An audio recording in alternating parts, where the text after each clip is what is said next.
everybody, welcome to Toyah at Home. I'm feeling really Christmassy. I hope you're all well, safe and with those that you love. And I hope that you're feeling ready for Christmas as well. Here it's been an extraordinary week. My film looks like it's going ahead for March and April, which means I'm going to be based in both Portugal and Birmingham, which is very exciting. I'm having to flash learn guitar because I've got to play guitar on 3 songs in it, learn 10 songs in it, and we have to record a stadium show. It's really, really lovely and beautiful. And of course, Posh Pop is moving like an unstoppable train all the time as well. So at the moment it's a bit woo, woo, woo, woo. But I wanted to show you a few things that are very close to me. One is this, my original Christmas fairy, and I remember my mother holding me up on the ladder to put this on the tree in Kings Heath, Birmingham when I was 3 years old. I was fascinated by her petticoats. I always wanted to have a dress like this with lots of petticoats. And over the 60 years that she's been in my life, she's slowly lost colour in one eye, but she still comes out every Christmas. Another thing I wanted to show you, which is something we all have now, which is Christmas elves. Well, my mum and I, when I was about 5, and I remember because I was in my school uniform, my brown uniform, Lee Longlands, Broad Street, Birmingham, remember buying these and just falling in love with them. I couldn't put them down. And mum was in the shop buying, I think, a table, and I found these and it was like, oh, they're shiny. Oh, they're not human. I love them. So there's those, but you deserve a Christmas ghost story. This was Mum and Dad's, and we always hated it. It doesn't work anymore, but when it did, it was constantly going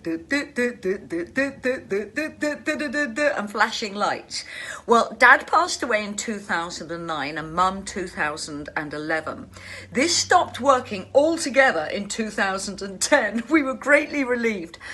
Christmas 2011 was a really hard Christmas because I had no parents to make a fuss of. And ever since then, we've always put their decorations up in our homes. And I put this out on the table, Christmas, December 2011. It's not worked for a year in that particular time. I put it down and it starts working. And I just stared at it. And I thought, that just isn't possible. It's not possible. And I looked, there was no batteries in, and it's never done that since. So things like that happen in this house. This is a haunted house. But things like that have also happened while doing TV work. In about 1994, I was doing a series called Mysteries with Yvette Fielding and Brian Blessed. And myself and a camera crew were in Margate Theatre, apparently the most haunted theatre in the world, 1 in the morning, and we were filming. And suddenly a light came on. We were filming in the dark in infrared. And the electrician said, I have to tell you something. This light's come on, and there it was, just blaring away. And he held up the plug and he said, it's not plugged in. We left. We left really quickly. So before I get to your wonderful questions, we're going to have our first piece of music. And this is the Toyah Band with Sensational at the brilliant O2 Islington. Enjoy!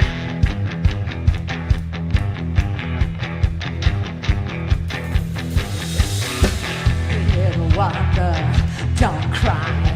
We'll be fine, we're gonna fly. We are invincible. We are.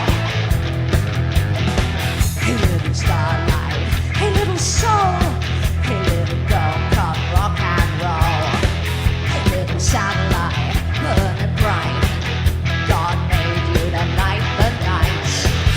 We are invincible. We are.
are the one.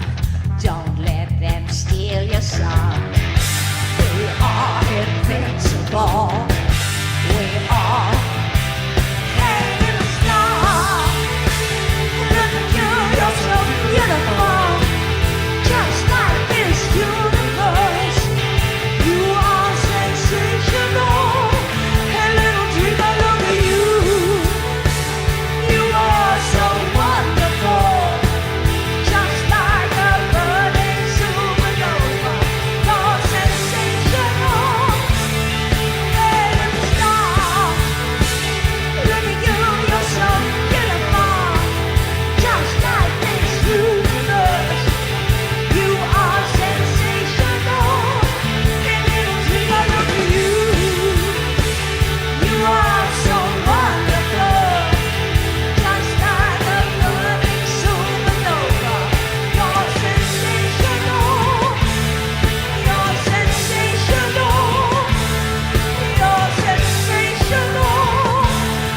You're sensational. That was the brilliant Toyah Band with Sensational at the O2 Islington. And in the new year, we are going to be launching our Blue Meaning special towards the end of January, and the band will be together to do more special one-off recordings for you.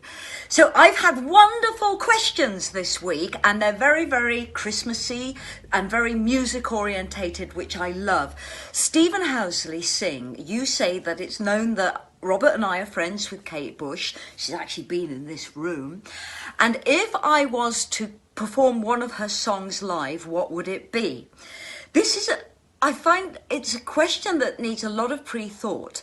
Kate is perfection with her own voice and her own writing. She's one of these performers who has honed her writing so beautifully around her technique as a vocalist. It's such a rare and special thing to see someone do that. She is utterly unique as a singer and as a writer. I think if I was to cover one of her songs, if acoustically, I would dare to do Wuthering Heights. I really would dare to do it. And I would do it purely because Kate will probably never perform that song again. She made that quite clear when she performed Before the Dawn at Hammersmith Odeon, Apollo, all those years ago. I would do that acoustically because I think it's a song that deserves to be performed. It's one of those moments I think everyone in the world can remember where they were when they first heard that song. I was in a bedsit in Hornsey, and I was, I think, doing Jubilee, and I was a lonely little punk rocker, and this amazing voice came on Radio 1, and I stopped everything to listen. It was incredible. I would dare to do that. But I think one of her songs that would actually suit me really well is Babushka. And I think that's another song she won't ever perform live again. But it just suits me. It suits my energy, my way of performing. And Kate and I are complete individuals. And I suffered in my early career of comparisons with Kate. And I don't ever want to experience those comparisons again because I think it's cheap, nasty, lazy journalism. So I probably would not be in a hurry to cover anything of Kate's just because of, you do get that side within journalism. But there are many others I would happily cover. Patti Smith, was it Because the Night? I love that song and I've done it many times. I think it's absolutely beautiful. Grace Slick, White Rabbit, gorgeous. Pauline Murray, Penetration. I'd happily do one of those songs. These are all singers who have hugely inspired me. And Karen Kaz, you ask, was I inspired by Kate Bush and influenced by Kate Bush? I have deliberately fought influence from another woman in the arts because of this trend in the late 70s and 80s of male writers accusing us of imitating each other. It was very sexist, hints of misogyny, and I just have always, because of that beginning of my career, avoided any possibility of comparison.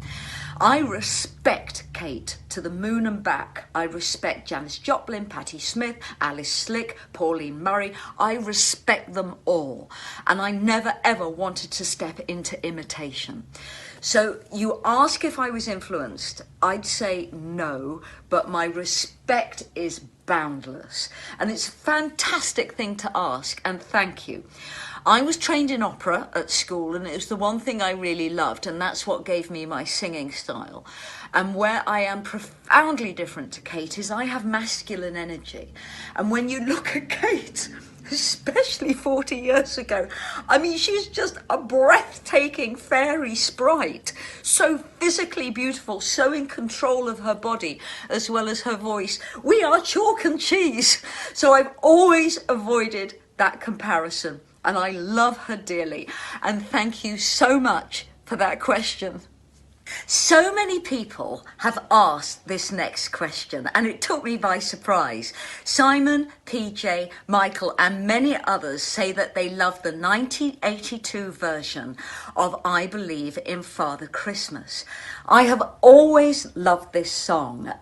When it came out in the 70s, it was a song and one of the first ever songs I ever heard that reminded me that not everyone has a happy Christmas. And I love the key it's in. I love the notes it uses, which have Eastern influence. There's so much about this song that it takes it much, much more than a commercial Christmas pop song. So I re-recorded this with Joel Bogan and Keith Hale for Pop Goes Christmas. And the night before, we were playing Cardiff and the tour bus broke down on the way to London. And we had a 7 a.m. makeup call, which is what happened in those days. Top of the Pops, we had 10 a.m. makeup calls, even though we didn't record until after 6 p.m. These were long days. And Keith Hale says that all he remembers was it was a surreal day because most of the cast of Coronation Street were there. And we were just so tired. We were burnt out. I was wearing a Melissa Kaplan black wedding dress, which is just beautiful. I'm so slim in this recording because being on the road, I never had time to eat.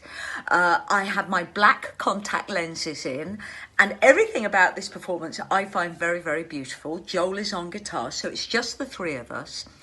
It's a song that has connections right back to my husband, Robert Fripp, because Pete Sinfield, who wrote the lyrics, and Greg Lake, who wrote the music, Pete Sinfield and Greg Lake were first members with Robert Fripp of King Crimson in the original lineup. I didn't know this. This is all purely coincidence or fate. I've got to say, I've got to flag this up. A medium friend of mine says coincidence doesn't exist. So I apologise. This was fate at work. So here we were recording this song, and I just did it because in my heart I loved it. But when you look at the history of the people who wrote it, Greg Lake went on to Emerson, Lake and Palmer. Pete Sinfield had huge success as a songwriter. He wrote Think Twice for Celine Dion. I think he even wrote for Tina Turner and many, many others. So very respected songwriter. And here I was performing it and loving the opportunity to sing something that I felt very grounded singing. To me, this is a really special performance because I could just anchor myself and be completely in the moment with these lyrics, which I took very, very seriously. So everyone, thank you so much for that question because it's taken me back to a very, very happy memory. Supernaut 1969, you ask, will Robert and I be making an album of the songs that we have covered this year? We were talking a lot about it, and I really wanted to make an album of Christmas songs with Robert singing and me on keyboards, but we're kind of victims of our own success. Our artwork has taken off big time. I spend about 6 hours a day. I'm in the studio from 6 in the morning till 10, drawing and creating these pages for you. And then I go back in at 9 p.m. till 1 a.m. creating the drawings for you. And wonderful, wonderful celebrity messaging is virtually every other 5 minutes. So we are really, really busy. But what we are going to do is a special Christmas Day message. And Robert has promised me he will be singing a very special Christmas carol. So that is our alternative Christmas Day message. But we won't get around to making an album. And many have asked, would I ever write an original Christmas album? Not at the moment, not at the moment. I'll leave that to those who are really hungry to kind of hit the charts at Christmas. And believe me, I was in a lift once, a long, long time ago with Cliff Richards, and he was talking about getting to #1, and we'd just done this show together, and he was just so determined he was going to get to #1. And I think people who do Christmas albums have that kind of ambition. So if I did it, it would be so contrived for me that, no, I don't think I should be doing it. But let's see. Never say never. At the moment, I'm grateful that I am extremely busy. Jean Stobart, how will Robert and I spend the festive break? This is a great question, because obviously we're very limited, like everyone else, with who we can see. We have created a night garden, and we are going to start sending invites out for people to come and walk around the night garden for an hour. Most nights, but everything has been so cold lately, we're not sure if people actually want to do that. Christmas Day, we have part of our bubble, 2 people coming over to have Christmas pudding. These 2 people have families, so they will only join us for Christmas pudding. We're going to watch the movie Elf. And then Boxing Day, I'm seeing my long-term friend who I've known since I was 14, who first cut my hair, and he's the first person who ever dyed my hair. We're seeing them, and then I'm right back on the album Posh Pop. I hope to get Christmas Eve, Christmas Day, Boxing Day off. That will be about it. We don't eat as much as we used to eat, and that's purely age. Our food on Christmas Day is going to obviously all be vegetarian. We are hoping we can go to our local inn and have a Christmas Day lunch. We still don't know yet.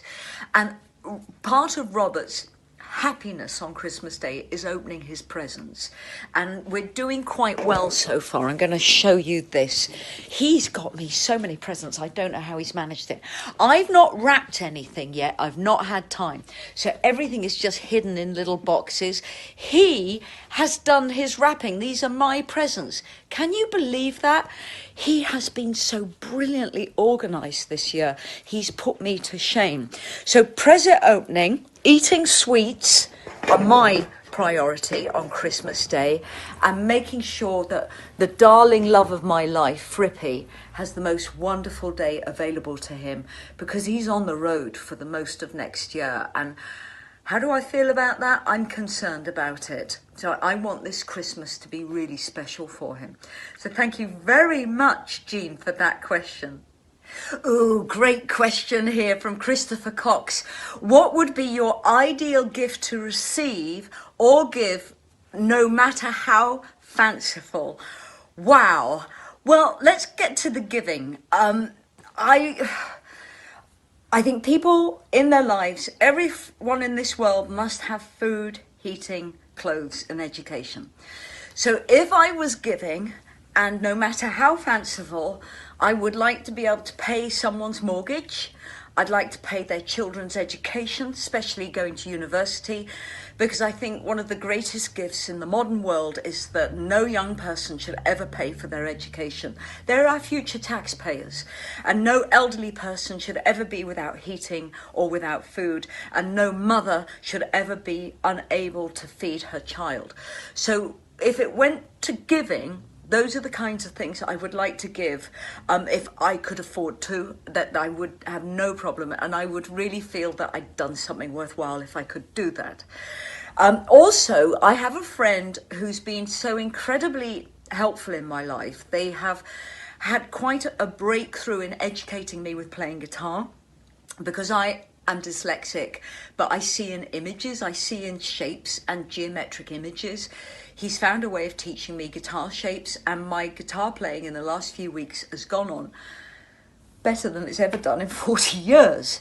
And he really wants an alien carved limited edition H.R. Geiger Ibanez guitar. They ain't cheap. I would love to gift him one of those. For me, what would I like as a gift? Now this gets fanciful.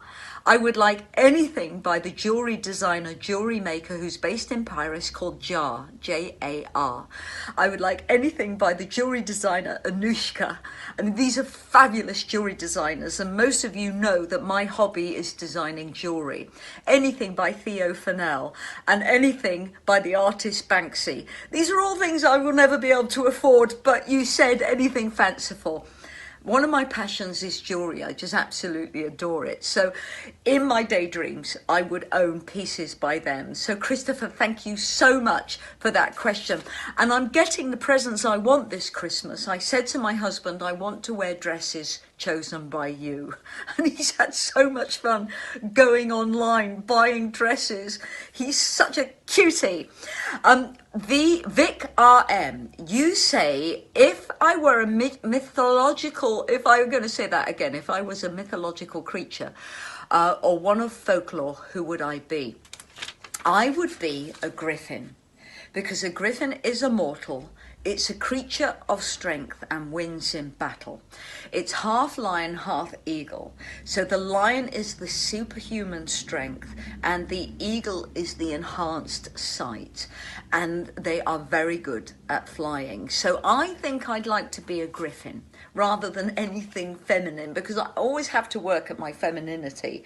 I am naturally full of energy and always going into battle. So thank you very much for that question. And we're going to end on a question from Russell Vaughan. And what are my fondest memories of Christmas?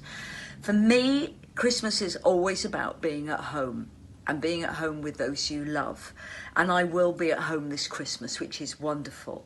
But I think one of the loveliest Christmases I ever experienced was 1981.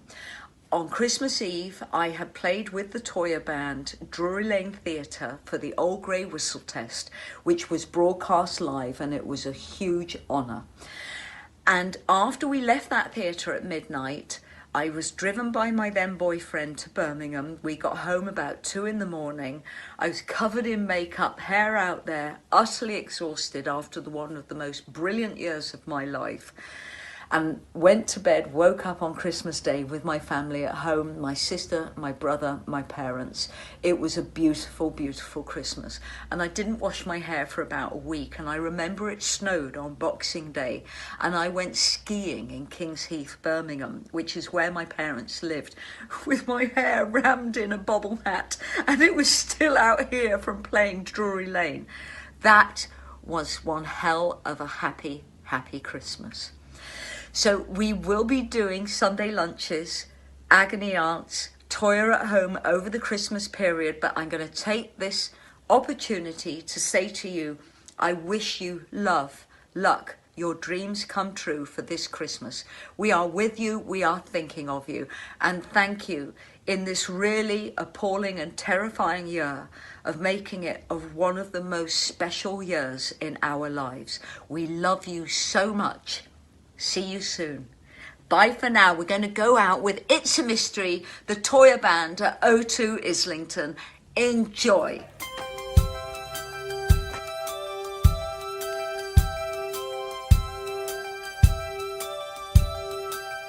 Somewhere in the distance, hidden from my view, suspended in the atmosphere, waiting to come through. Sometimes it's so far away, sometimes it's very near. A sound being carried by the wind, just loud enough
see you from your heart. It's gonna lift you to the heavens. Put your troubles in the past. Whisper the lecture and vanish in a flash. It's a mystery, oh it's a mystery. I'm still searching for a clue. Oh it's a mystery.